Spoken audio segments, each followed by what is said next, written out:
This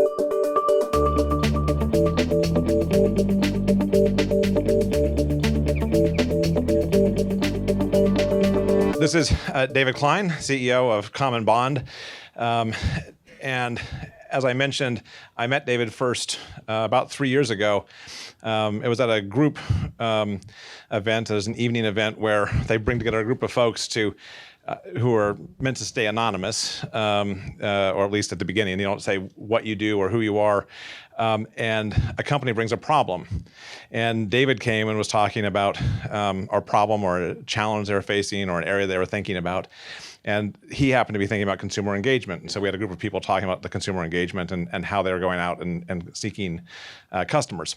So David, why don't you first tell us a little bit about what CommonBond is and what you do, and then we'll have a conversation about sort of how you got from there to where you are now. Great. So just in case you're wondering, it was not a cult gathering based on the description given. It was something there were no hoods. There were no hoods. There was nothing going on there, but a phenomenal group in New York that gets some interesting people together every month or so at various points in time, and you get to bring a question to the group. For us, consumer engagement's always been a pretty important part of our DNA. What we thought would be and will continue to be one of our greatest assets as a brand going forward. And the group was quite helpful in thinking through some of the things that we have since put in place or embellished from what we initially had launched. So where would you like me to go? Well, why don't you start with sort of what do you do exactly? So you do student loans. Yeah. So let's talk about sort of who your customers are, what size, and then maybe a little bit of a kind of where you are right now in terms of scale. Sure. So CommonBond is an online lending platform. We use data and technology to lower the cost of student debt in the United States. Our ultimate goal is to improve the financial health of the U.S. consumer. We're doing that by starting with student loans. We've done close to $1 billion in loans funded to date. We've been at national scale for about 3 years. We're based here in New York. There are about 75 of us down in Soho, where our offices are.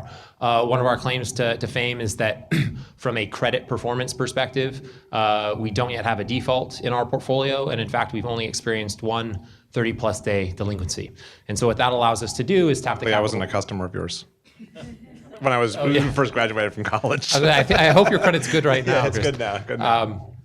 And that allows us to do things like, close the securitization, which we officially closed our third one today.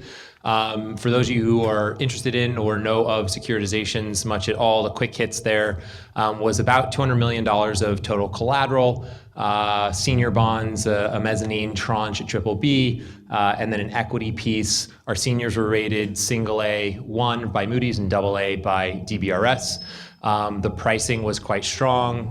We were about 3.5x oversubscribed, so it was very well received by the capital markets. I think in large part because of our DNA, which is anchored in pretty strong underwriting. In addition to consumer engagement, the two things I do think are linked.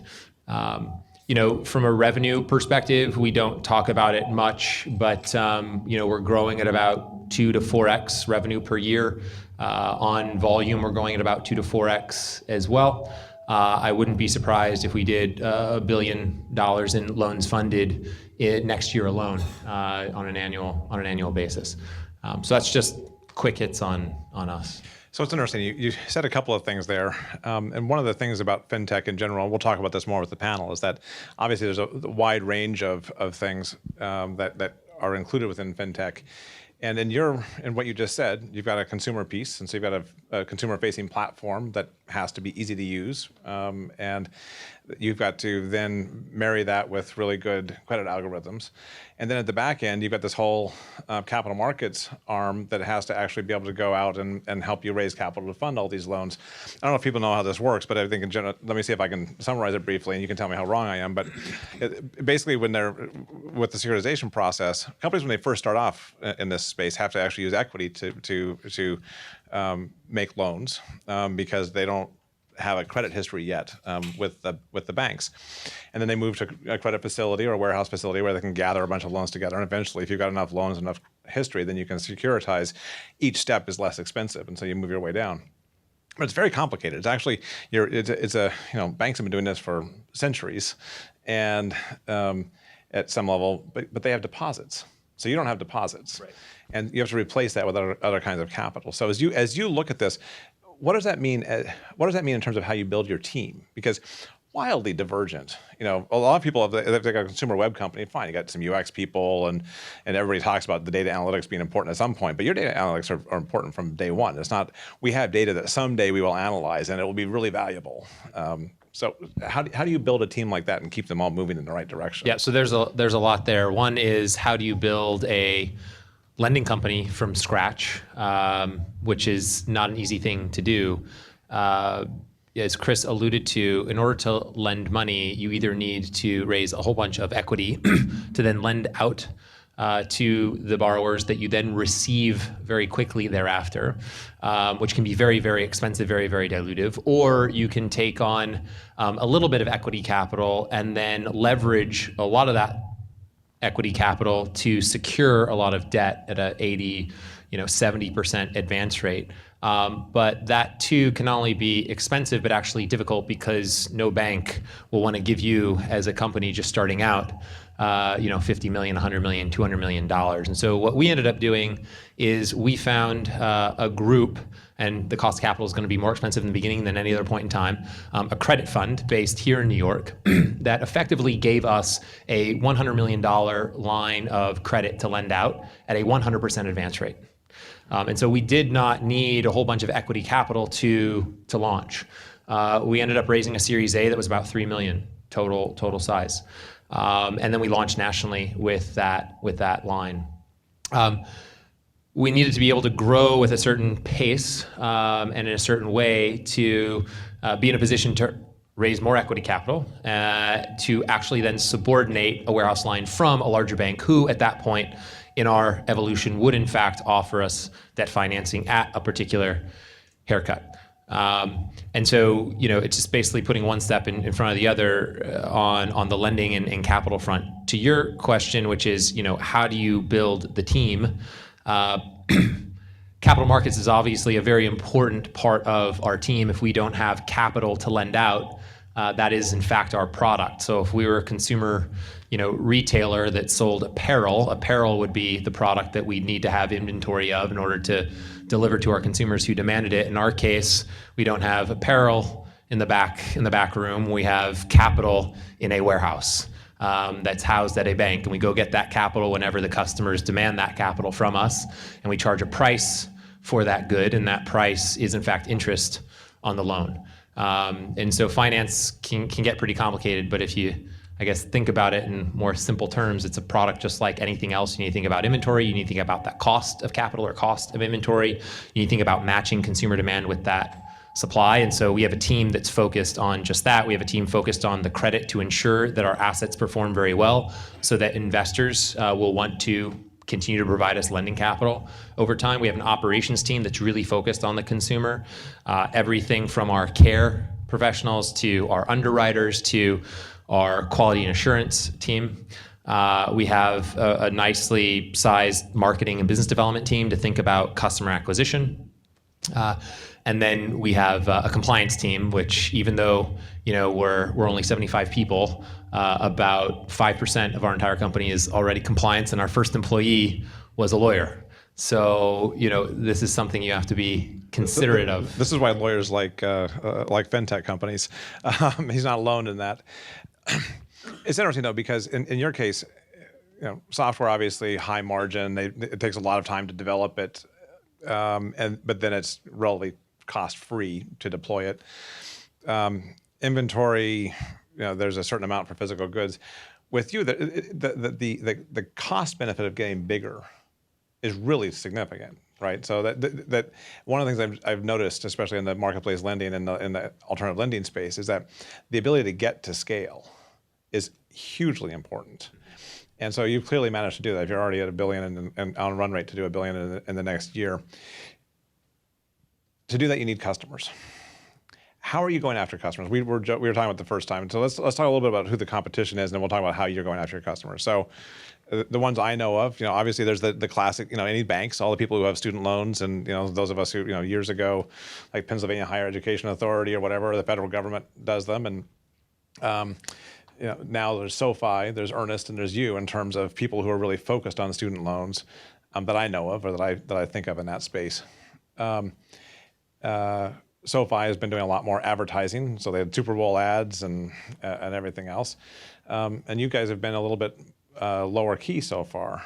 So but you're growing very quickly. So how are you doing this? I mean, how are you targeting customers? What kinds of customers are you going after? Because the fact that you've been operating at national scale for over 3 years with no defaults and one 30-day late means that somehow you've convinced your customers that it's always important to make sure, or you've made it easy for them to pay you on time and all those kinds of things. So you have to find them. Let's start with finding them first. How are you finding them?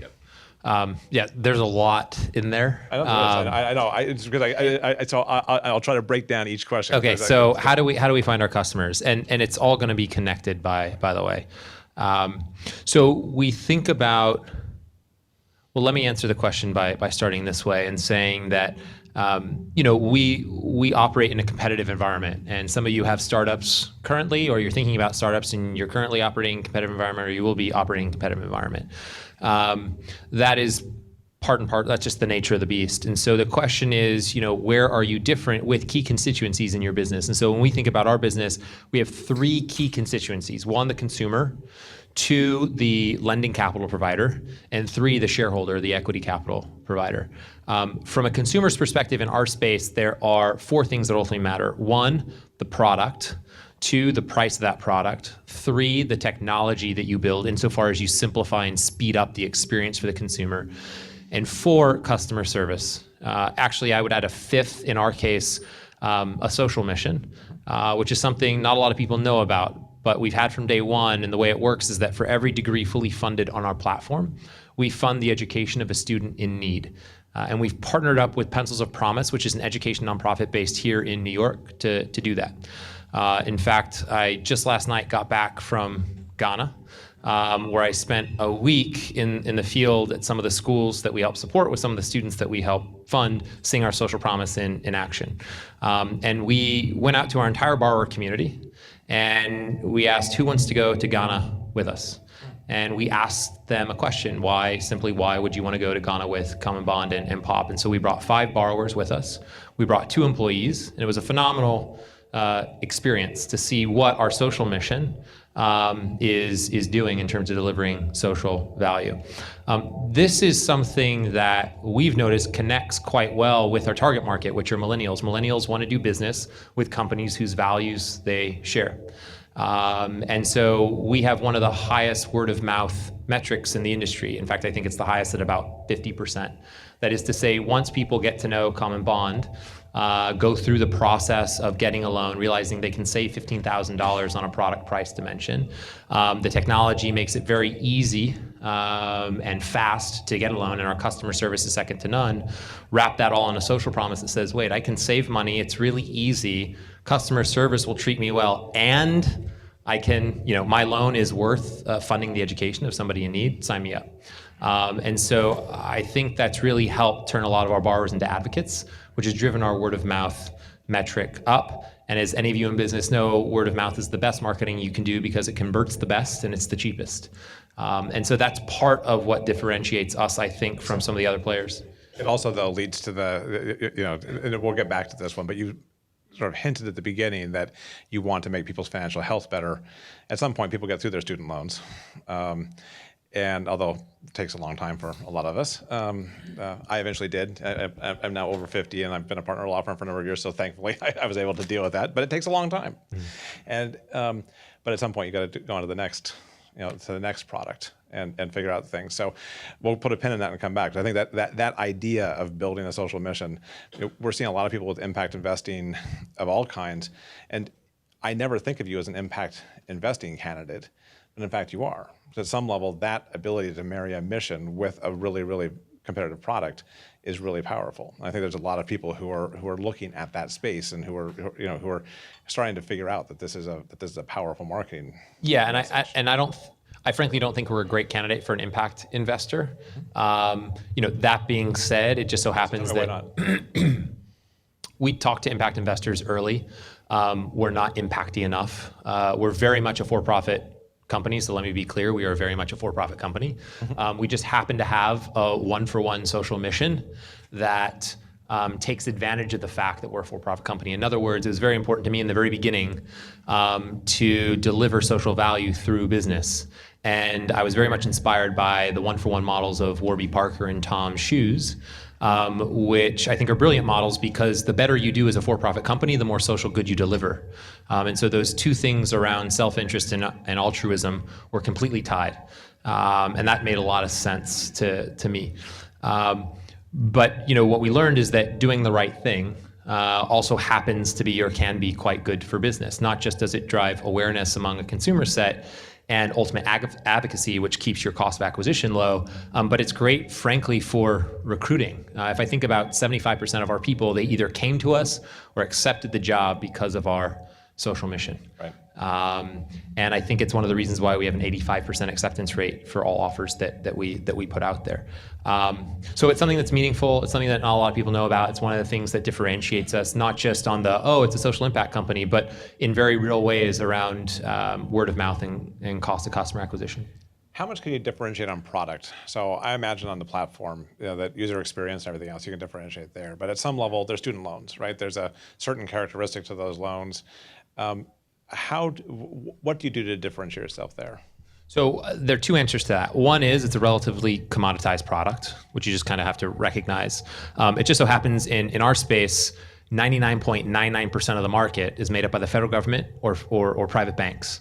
And they're all charging a higher rate than they necessarily need to. They're not using data and technology as efficiently as we are to better underwrite folks, which is why we can save people about $15,000 on average. So when you say $15,000 on average, what size loan is that over what period of time? On average, figure $75,000 loan over 10 years. So that's meaningful. I mean, so $1,500 to $3,000 a year that people are saving, especially when they're at the beginning parts of their career and everything else.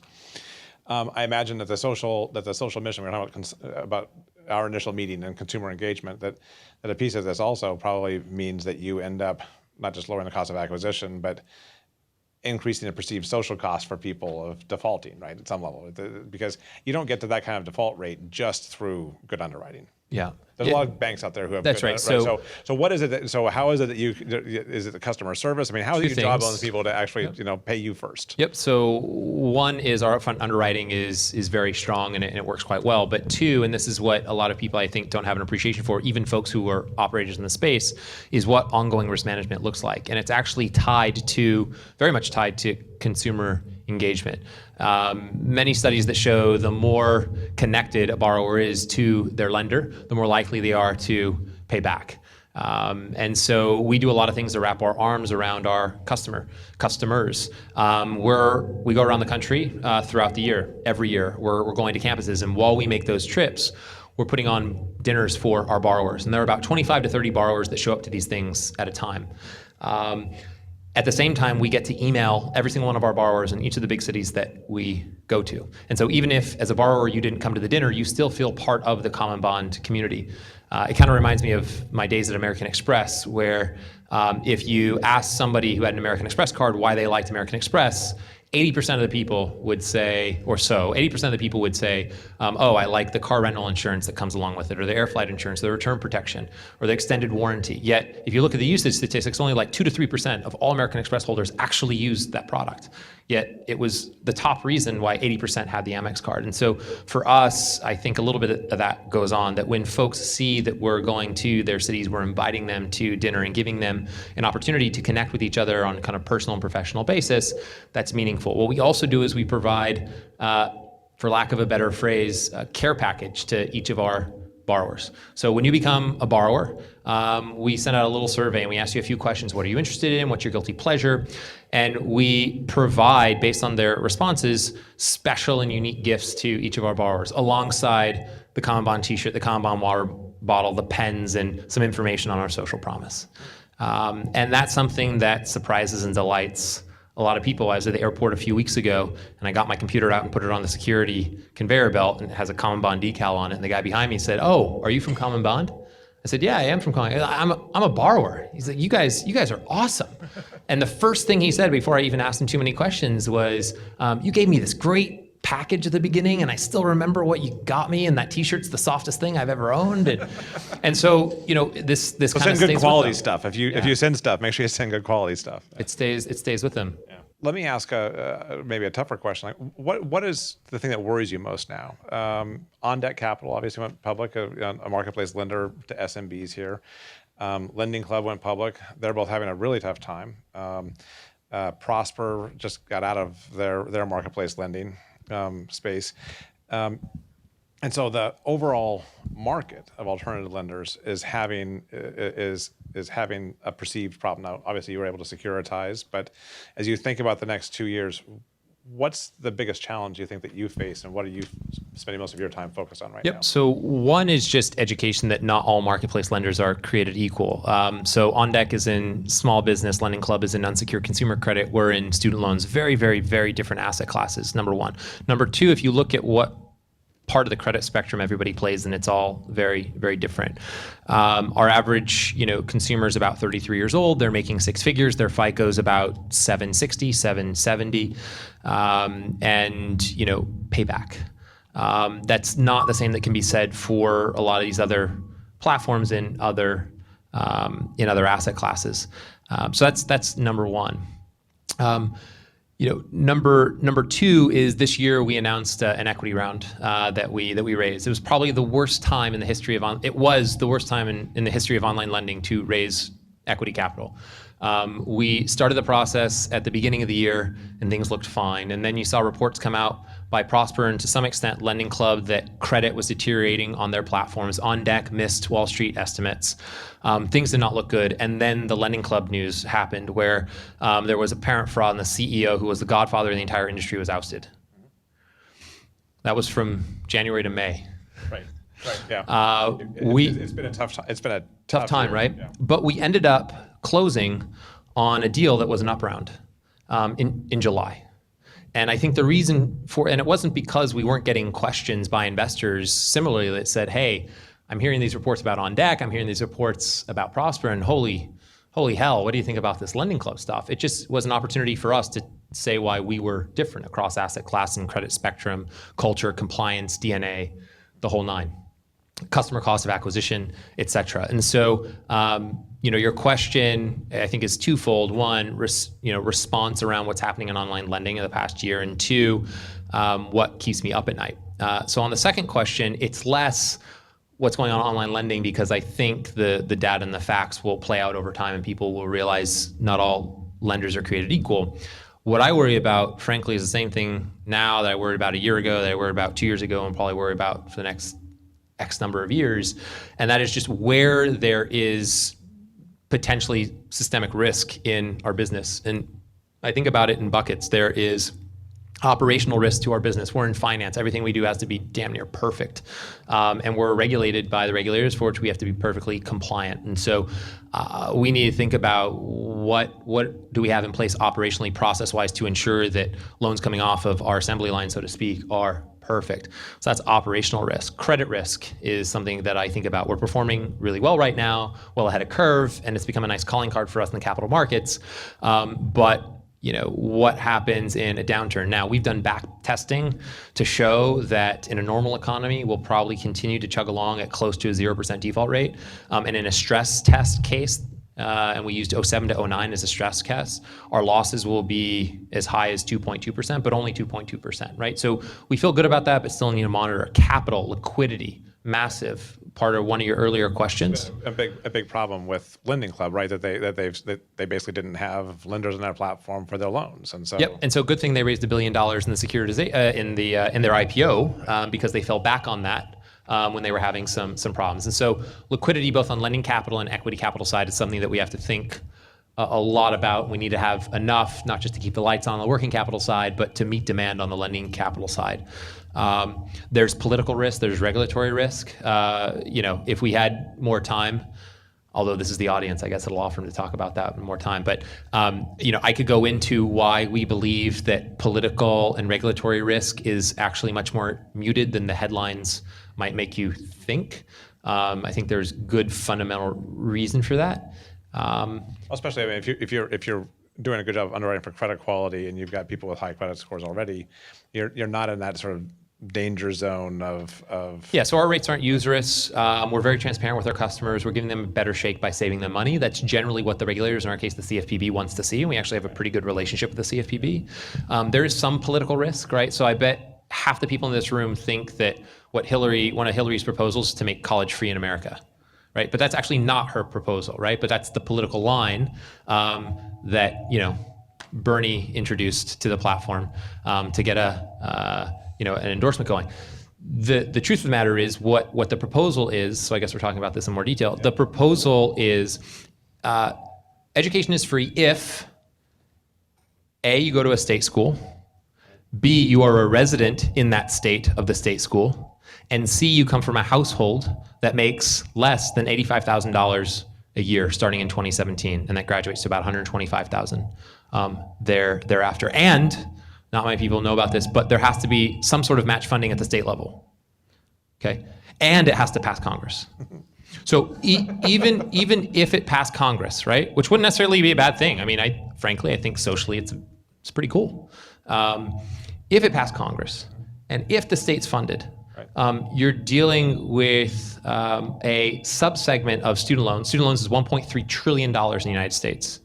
Average tuition per year for an in-state resident at a state school is $9,000. At a state school for an out-of-state resident is $23,000, and for a private university is $34,000. So when you dollar average it out, the super majority of student debt will actually not be affected by this program, right? But again, everybody by reading the headlines thinks if this passes, college is going to be free. That's not the plan. All right, so because it can't be paid for politically or economically. Right, exactly. Yeah. And so it's likely to have a lot more restrictions around it anyway. So even if they eventually do something like that. Sure. So let's ask a couple of questions. Back in the back. Based on your description, thank you for the interesting issues raised there.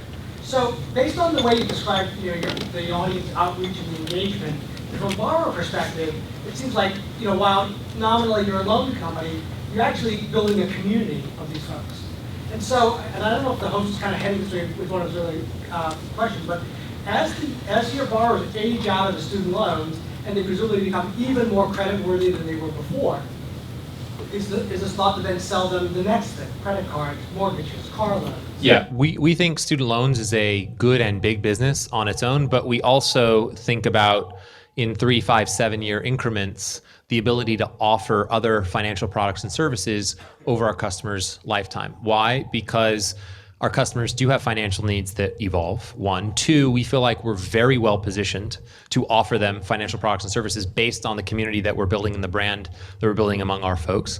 I don't know if I mentioned it before, but our Net Promoter Score is among the highest in all of finance. Now, that's not saying much, but I'm including online lenders, which happen to be better with customers than traditional finance as well. I assume people know what NPS is, but I think the banks are in the range of 9, and Apple's like 81 or something. So like Apple's, best service brands in the world are 80. Finance generally is in the teens. We're in the mid 60s, and so we think we've done something right. We think we've earned the ability to be at the top of the consideration set of our consumer for other products and services. Personal loans, credit cards, mortgages, that's on the liability side of the personal balance sheet. On the asset side, asset management, checking and savings like accounts, insurances. For us, we still have option value in terms of whether we partner with other companies to do that or go direct, and it might be a mix. And we've had some folks come into us on personal loan mortgages, asset management, insurances to say, hey, you have a very interesting customer. We want to partner with you in some capacity. So I wouldn't be surprised if we partner on one of those in the next few years. This is really really a fascinating presentation, and thank you. So I think your social impact, although it's not your for-profit, but your mission, which is very deeply entwined with social innovation, creates a strong sense of your ethics, and this ties into the regulatory arena because we've recently seen Wells Fargo and Theranos having huge regulatory issues.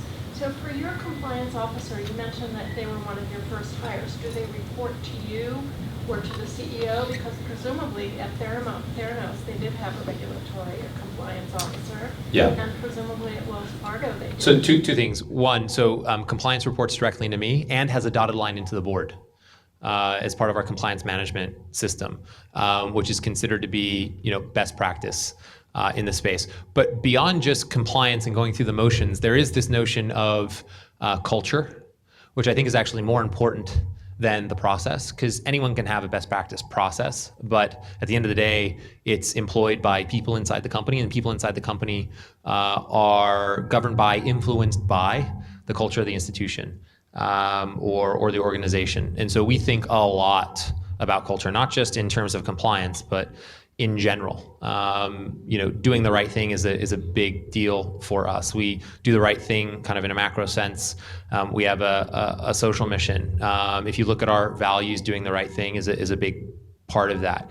And so we try to have it kind of bleed and ooze out of who we are and what we do. Finally, we look for 4 things in new people, and being a good, kind person is one of the things we look for, in addition to strategic acumen and executional quotient and internal drive. And so we try to be as 360 as we can in developing and maintaining a culture of doing the right thing. I've got time for one more question. Go ahead. One of the question marks in investors' minds is really this is an untested asset class, and it's really hard to do back testing. So you mentioned that 2.2% number, kind of recreating what happened in 07, 09. So the question I have is, what would be a good proxy asset class to really do that analysis on? Because we're talking about 760 FICO student loans. Yeah. Not many of those exist. So I'll tell you what we did. We spent a good amount of money with one of the 3 main credit agencies to get a lot of data, and then to run that data through our credit algorithms. Because we wanted to see, and it was longitudinal data that we got from 07 to 2000 to 2013. And we ran it through our algorithm to see what the output would likely be.